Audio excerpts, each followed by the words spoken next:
Mga ka-music, mayroon na naman tayong mga issue, mga maiinit na balita na tatalakayin dito po sa ating programa. Pero bago po tayo dumako sa mga maiinit na balita, dito muna tayo sa ating Food for the Soul and Food for the Spirit. Ang aking pong kwentong ibabahagi sa inyo ngayong umaga ay tungkol po sa isang elepante.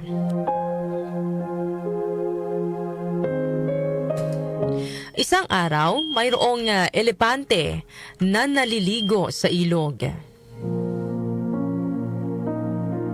Matapos maligo, naglakad na po ang elepante pauwi.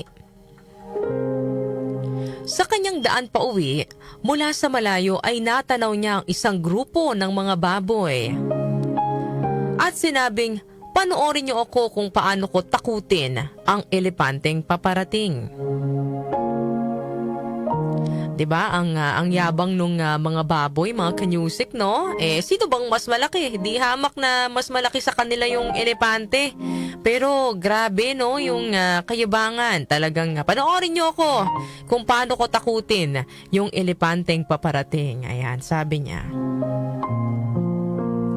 Umahon po sa putikan ang mayabang na baboy at unti-unting lumapit sa elepante.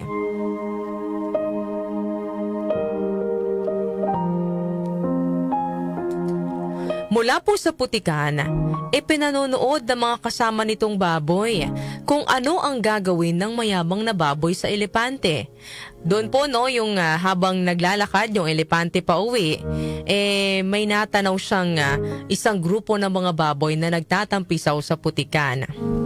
So doon po sa mga baboy na nagtatampisaw sa putikan, may isang mayabang na baboy. At dahil natanaw nila na yung elepante ay papauwi na, itong mayabang na baboy nagyabang sa kanyang mga kasamahan. At sinabi niya na panoorin niyo akong takutin yung elepanteng paparating. So umahon po sa putikan yung mayabang na baboy at unti-unting lumapit sa elepante. Mula sa putikan, pinanood naman ng mga kasama nitong baboy kung ano ang gagawin ng mayabang na baboy sa elepante. Habang papalapit ang mayabang na baboy, unti-unti namang gumigilid sa tabi ng daan ang elepanteng halos mamilipit sa takot, no? Para lang wag mapalapit sa mayabang na baboy. Kumbaga parang naiisip ng baboy na dahil gumigilid yung elepante natatakot sa kanya.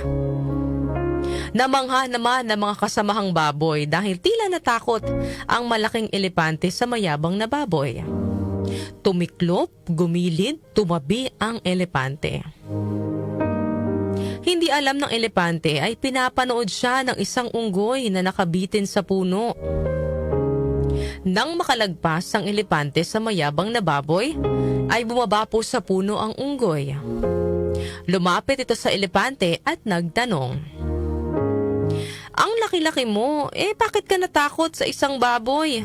Ikaw pa ang gumilid, ikaw pa ang namilipit, pinagtatawanan ka tuloy ng iba pang mga baboy."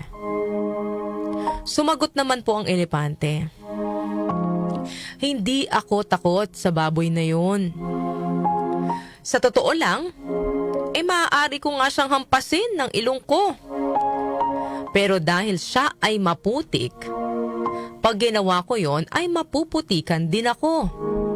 Kaya ako na ang tumabi, ako na ang umiwas dahil ayokong marumihan." Ano po ang aral na mapupulot po natin sa kwentong ito ngayong araw po ng Friday? Sa mundo pong itong mga kanyusik, no, mayroon po talagang mga tao na dapat iwasan. Hindi lahat na nilalabanan, hindi lahat pinapatulan. Sabi nga, marami tayong basher, no? Hindi man tayo celebrity, hindi man tayo sikat gaya ng mga artista, pero sa real life, marami rin talaga tayong basher. May mga tao talaga na kahit anong gawin natin, may masasabi na hindi maganda sa atin. Pero ito po sa ating kwento ngayong araw, tinuturuan po tayo nito na maging mapagpasensya. Sabi nga po sa kasabihan, pag binato ka ng bato, batuhin mo ng tinapay. Kung hindi naman makakatulong sa iyo ang makipag-argumento sa isang tao, ay pabayaan mo na lang. Huwag na nating patulan. At sa halip ay ipagpasa Diyos na lang po natin ang kanilang ginagawa. Bago tayo makipagtalo o patulan ng isang tao, tanungin po muna natin ang ating mga sarili. Worth it pa ba? Worth it ba na patulan? Pag-aksayahan ng oras? Worth it ba na ma-stress tayo dito sa taong to? Pagsayangan natin siya ng energy? Baka naman po kasi sinasayang lang po natin yung energy natin, yung oras natin sa tao na wala naman po talagang epekto sa buhay natin. Kumbaga yung sinasabi naman nila hindi naman nakakaapekto sa atin. Alam naman natin na walang katotohanan yung mga sinasabi nila. May mga nagkakalat ng chismis tungkol sa'yo. Nako, hayaan mo lang sila. Huwag mo nang patulan. As long as alam mo ang totoo, wala kang dapat ipag-alala.